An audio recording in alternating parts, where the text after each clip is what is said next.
So thank you for joining us today. We're excited to talk about murder music with author Michael Baldwin. If you're watching online and have questions, please post them in the chat. And for those of you in the room, be thinking about what you want to ask, and we'll get to everyone's questions at the end. So let me start by introducing Michael. Texas author Michael Baldwin is an award-winning poet, multi-genre fiction writer, playwright, and a creativity consultant. He was born and reared in Fort Worth, and although he originally wanted to be a scientist and an astronaut, his eyes weren't quite 20/20. He might have been a tennis pro, but poetry proved more lucrative. He is also a professional jazz clarinetist man cave. So welcome. I'm so glad to have you here. You want to start by talking a little bit about the book, Sure. and then we'll go to questions. All right. Well, I think the video kind of got people excited about the book, I hope. And it had a lot of teasers in it. It is a murder mystery that involves music, both classical and jazz. And it's a romance in a certain respects. Has a lot of violence as well as suspense, and just kind of covers all the bases. All right, so you mentioned the music, so I want to kind of talk about that first. So Sure. Fort Worth has a significant jazz history. So kind of talk about kind of how you wove the history of this area musically kind of into your story. Well, I'm a Fort Worth native, and several of my friends were jazz musicians, and so I've always been interested in that. And I was briefly a jazz clarinetist myself, but never was good enough to really do anything with it. I was the solo clarinetist for Diamond Hill High School when I was there, and so when I went to North Texas, I thought, man, I'm gonna show them how it's done. And I had to quit after a couple of weeks because I was so bad. Anyway, I've always loved jazz and classical music though, and so I always wanted to write a book about it, and this is it. So I like your story about music. I also was a musician in high school and thought I wanted to be a music major in college, and lasted a semester and said, yeah, no, this is definitely not for me. And I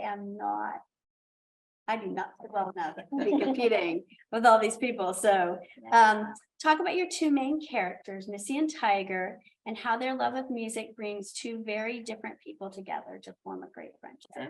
Yeah, Missy is definitely a violin prodigy. She's in high school and has already been playing for a number of years and is at a very high level, and in fact has won a number of competitions, and is about to have her debut with the Fort Worth Symphony. And the book actually starts out with her playing the Tchaikovsky violin concerto at the Bass Hall, and then it takes a detour in time back several months, and talks about her meeting Tiger Blakely, who is a elderly Black jazz musician, and they form a rapport, and she wants to learn how to play jazz. And so he teaches her, and he busts on the streets of Fort Worth, and that's how they get in trouble, because he's attacked by a man in the street, and Missy saves his life by thrusting her violin in front of the knife, and it destroys her violin but saves his life. And so anyway, things develop quickly after that, and Tiger decides to go on the road in order to escape from whoever is after him. He doesn't know why or who or what's happening. So I don't want to give away too much of the book, but Missy stows away with them and becomes part of their band. But Missy is partially based on my daughter, who was a teenager when I started writing this book, and also on her cousin, my niece, who both of them were just kind of wild teenagers, highly intelligent, and couldn't stand school, and so they were always getting in trouble and doing crazy things. Emily went on, my daughter went on to have a degree in genetics, but then she liked math more, and she decided to become a CPA, which is what she is now. My niece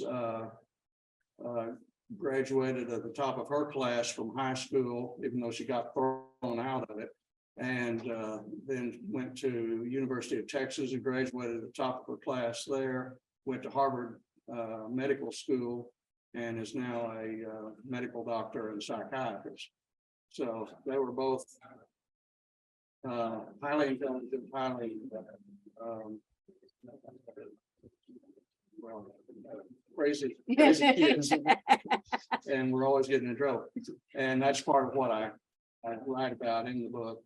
Yeah, she's definitely impetuous. Yeah. Like she makes rash decisions and doesn't really think about the consequences of those decisions, for sure. And he's just the opposite. He's very calm and thoughtful, and has a lot of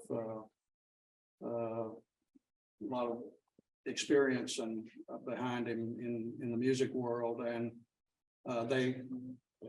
Missy's friends think he's a bum at first, and it turns out he has a PhD from the Sorbonne, and he's teaching musicology at TCU.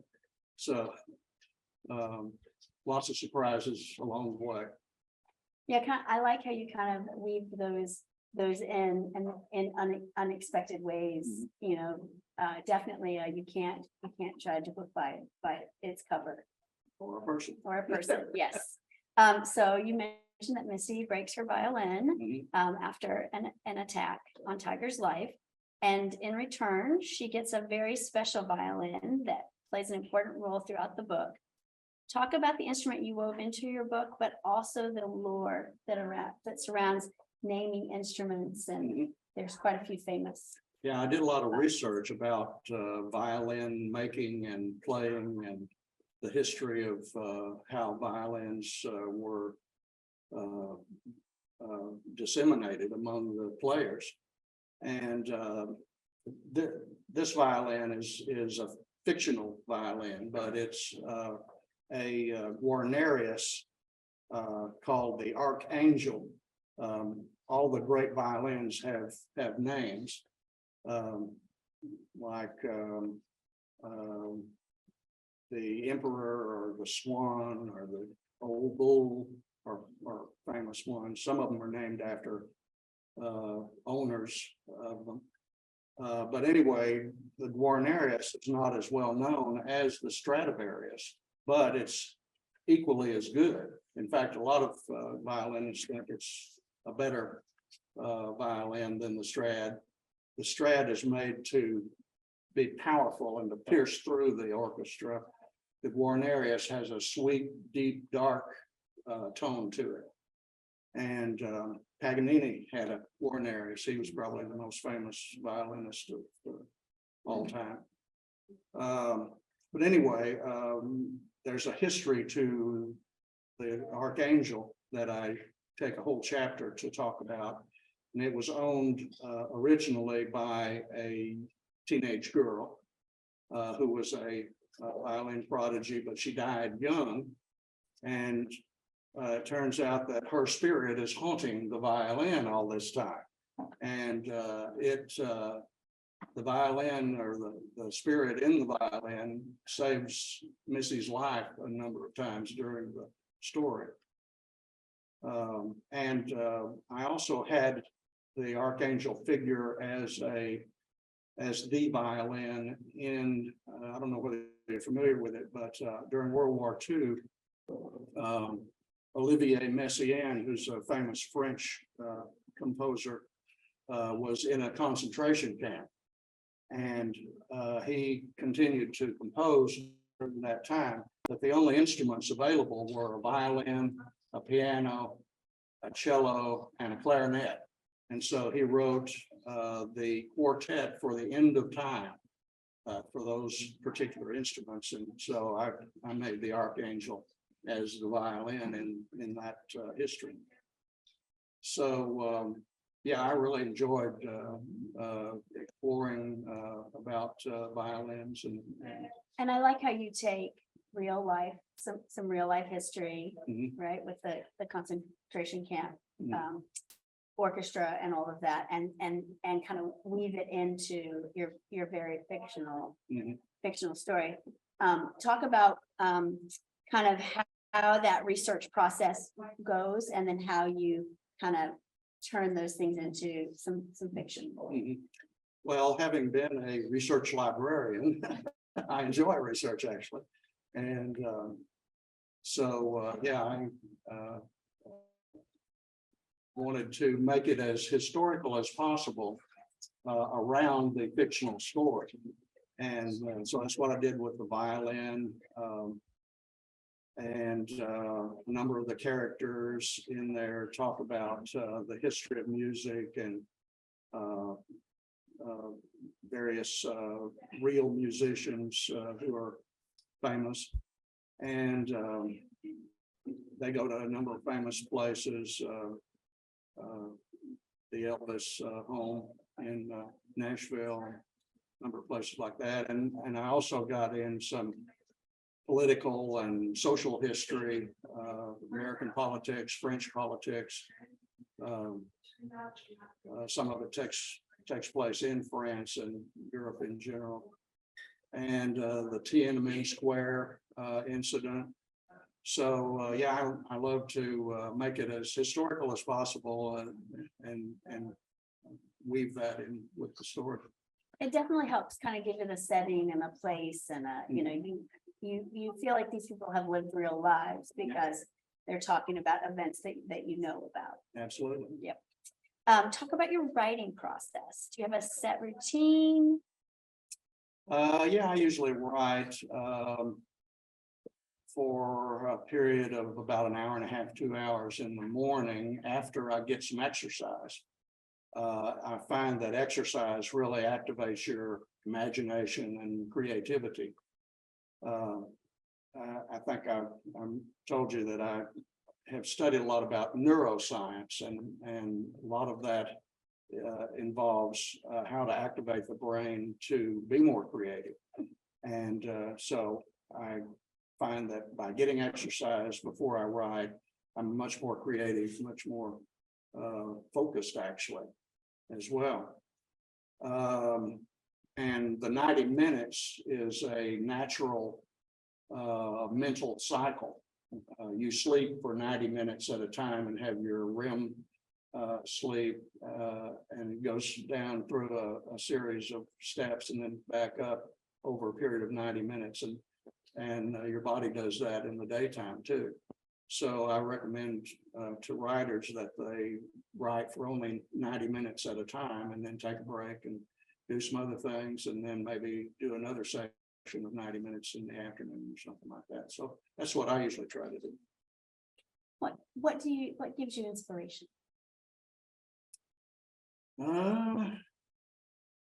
Well, I've never had a dearth of ideas. They always seem to come to me when I need them. And I really, the problem is writing them down to make sure I don't lose them.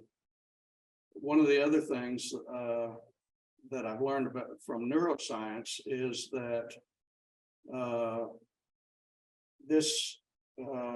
the modern society is mainly left-brained, whereas most of your inspiration and creativity comes from the right brain. And when we were pantheistic hunter-gatherers, we were almost all right-brained. And people felt like they had an intimate connection to the universe. And I believe that the universe is alive and that we have a mental connection to it. And so I get a lot of my ideas from the universe. I like that. So this is still kind of talking about process, but kind of in a different way. So there are several different plot threads running throughout this book. Talk about how you keep track of where each portion of the story is going, and then how you kind of intersect them and bring them all together. Well, they say that there are two kinds of writers. One that plots things out, and the other one that does the seat of the pants. I'm the latter. Most of the time, I get a hold of an idea and start running with it, and it may go off in a totally different direction than I'm expecting or planning. And so I just let it do that, and eventually it turns into a full-blown story.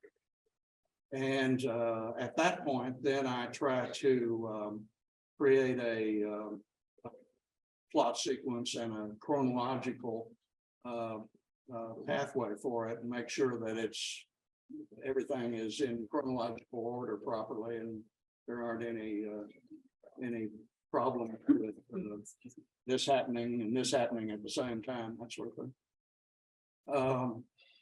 And that seems to work pretty well. They say that Mozart was able to keep an entire symphony in his head at the same time. I kind of keep the most of my book in my head at the same time, although I'm certainly not Mozart. But and I've made a lot of mistakes trying to do that too. But I think it's something that you can discipline yourself mentally to do. So, is there anything about the book that we haven't discussed that you'd like to mention? I'm a poet, and so I've included some poetry in the book.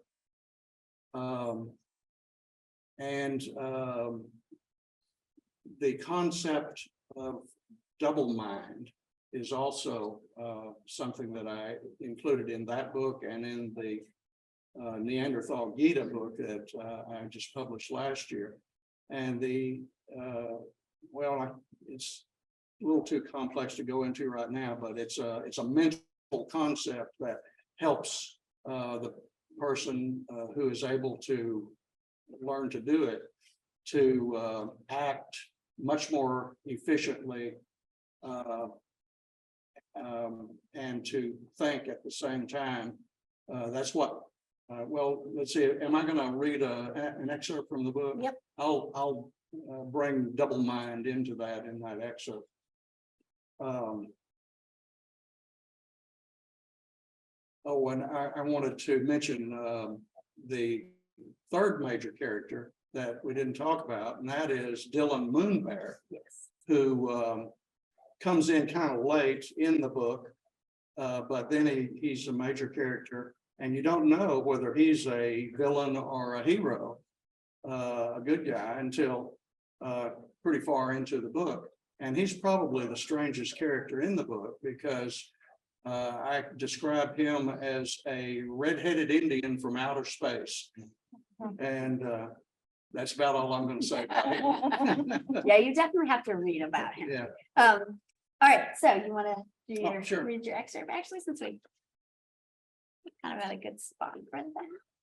I'm going to just read the first few pages of the opening, because I think that kind of encapsulates a lot of the ideas and gives you a feeling for the personality of Missy, at least. And so this is chapter 1, Expecting a Bullet. Missy's eyes roved nervously over the thousands of faces in the vast concert hall, searching among them for the one who was there to murder her. She advanced hesitantly across the bright stage in front of the orchestra toward the conductor's podium. The concertmaster rose to shake her hand and gave her a reassuring smile. Neither he nor anyone in the orchestra knew a bullet might strike her down at any moment. Missy took her place at the front of the stage. The welcoming applause was a mere buzzing to her distracted mind. Almost unconsciously, she tuned her violin to that of the concertmasters.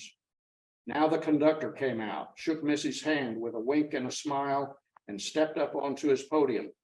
Missy became aware she was clutching the neck of her violin with tight fingers. All the muscles of her body seemed as taut to her as her violin strings. An emotional numbness pervaded her mind, as if she were viewing all of this from a great distance. The conductor caught her eye, giving her a questioning look. Missy nodded that she was ready. Now she realized her stomach was queasy, and she was a little lightheaded. She mustn't be sick or faint. She hoped the bullet, when it came, wouldn't damage the Archangel, her priceless Guarnerius violin, so another musician could play it if she died tonight.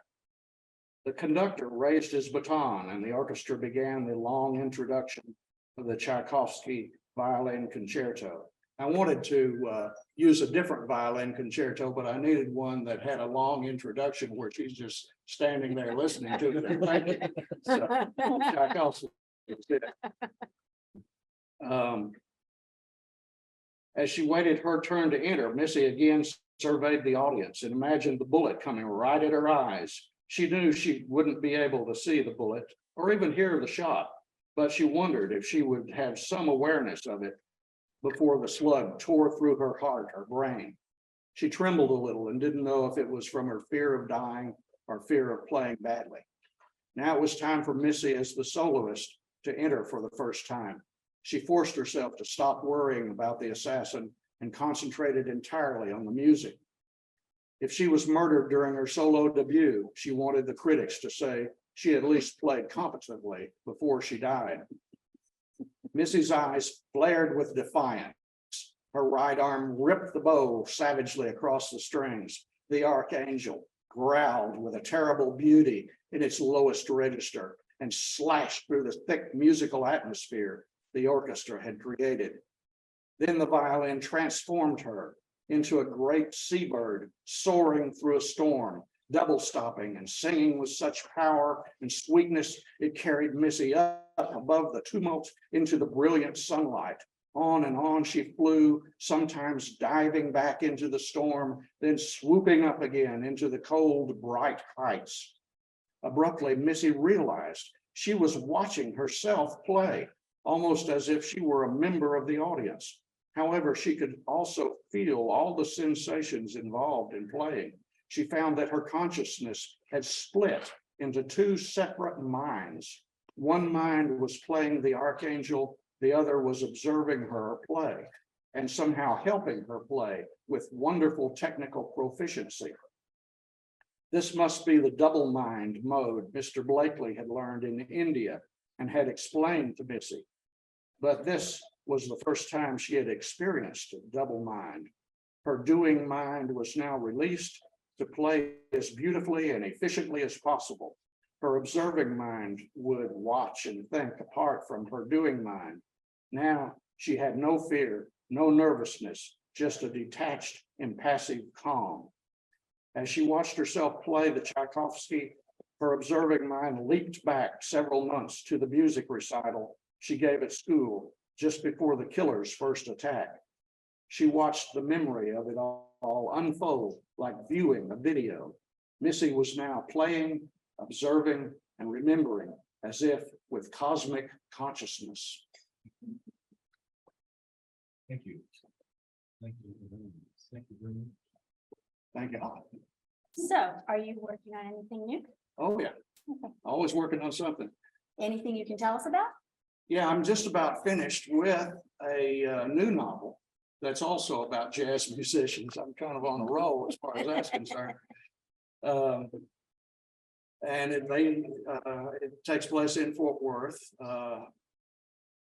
partly, but also in Bosnia and Afghanistan and other places in America as well. And it's not a mystery, it's more of a literary romance about the power of love to conquer overall things that might be in the way, that might try to stop it. And so I'm nearly finished with it. And I think it's gonna be a really good one. That sounds really interesting. All right, we're gonna open it up for audience questions. So if you're online, you have a question, if you post them in the chat, we'll read them out. And then, does anybody in the room have any questions?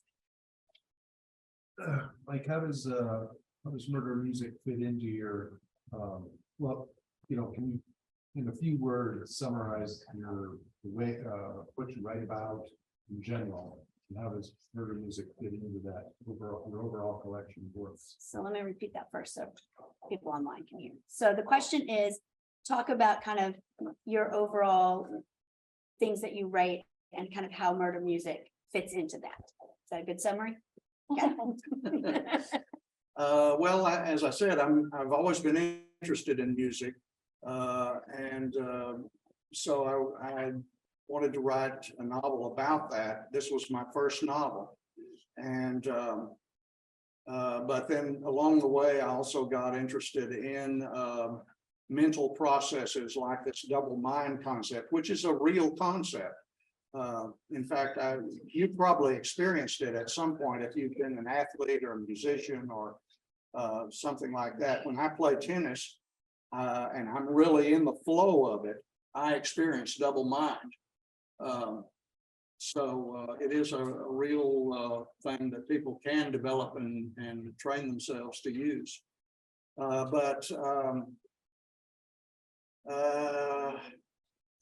I just write what I'm interested in.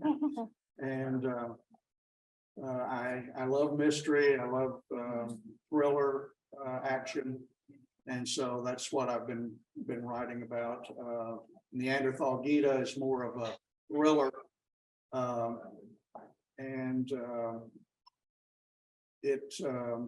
It takes place in India. I love exotic locales and researching about them.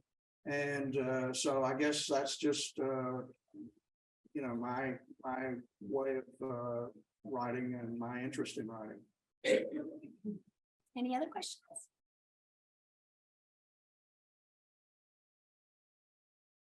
What authors do you take inspiration from? What authors? Oh gosh. Well, I read a lot of science fiction, and so I like hard science fiction, with scientific, science based.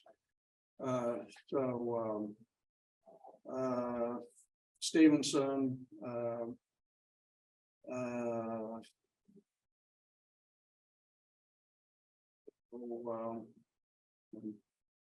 Freezing up here. That's what happens Love to when me that anytime happens. somebody asks me who my favorite authors are. Sorry. Like so many, I can't think of one to name. Yeah.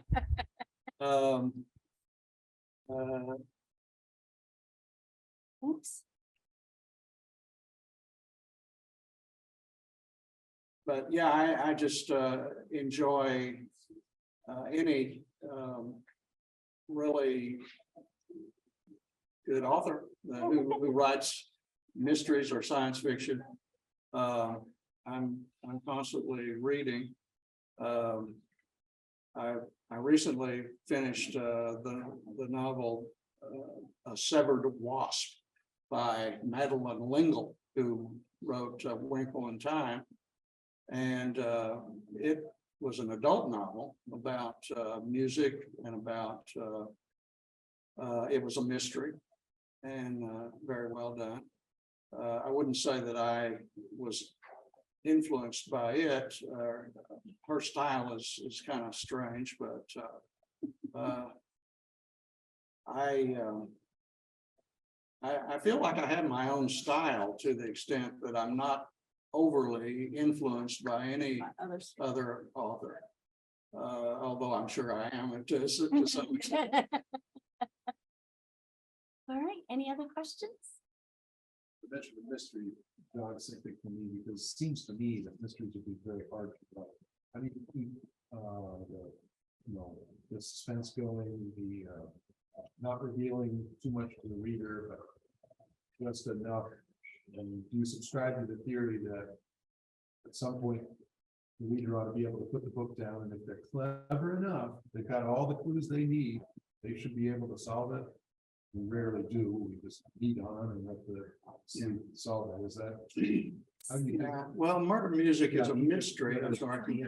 So talk about how you kind of keep the suspense going. Mm. And then do you think there's a point when you think you've given all the clues that somebody should be able to solve it, not that we normally can? Well, I don't write like Agatha Christie, where, it's real complex and real twisty and has a lot of red herrings and that sort of thing. Murder music was pretty straightforward, actually. You could figure out probably who the villain was, but you didn't know why. The mystery was in why he was being attacked. And you didn't know until pretty late in the book what had happened that caused him to be targeted. And so I try to give readers enough information to keep them reading, to keep them interested, to keep them wondering what was going to happen in terms of the solving the mystery. But it's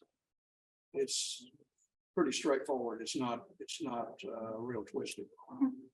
Twisty is definitely kind of what's in right now. Yeah. I just recently read the second book by Lucy Foley, and like, you don't actually know who dies in both of her books. You don't know who the dead person is until like the next to last chapter, nor do you know who the killer is. So, so you sometimes those are hard to follow. Yeah, there's a lot of that going on these days. Authors are trying to find new ways of intriguing readers and fooling, and it's hard to do. And if you're really a good writer, it's a challenge even then. Gone is one of the fine mysteries that I enjoy. It's definitely twisty. Yeah. Twisted as well as twisted. That is true. So true. Yes. So I guess I'm really more attracted to the thriller aspect of the novel, more so than the mystery The mystery aspect. part. Mhm. Although as I say, I think murder music is a genuine mystery and does keep people reading, trying to figure it out. All right. Any other questions? Okay. Well, did you have another question? I could ask you. You're raising your hand. You're Yeah, not. some in your reading audience probably might want to become writers themselves. Is there advice that you might have for people starting out in writing? Advice for people who are starting out in writing. Read. You have to read and you have to think in order to generate ideas for a book, and you need to they always say, write what you know. Well, if you need to think and read in order to learn more so that you'll know more and be able to write what you know. I like that. I think that's great advice to end on. So I want to thank everybody for joining us today. We have a lot of great author visits and other programs for adults coming up this year. We'd love for you to join us next month at the Southwest Regional Library for a conversation with sports writer Jim Reed, where we'll talk about the Texas Rangers. And check out our website, fortworthlibrary.org, for more information. For those of you who are here, Michael's going to be selling books and signing. And for those of you online, if you'd like to purchase a book from Michael, his website is www.jmbaldwin.com. All right, thank you. Thank you so much, Jennifer. You're welcome.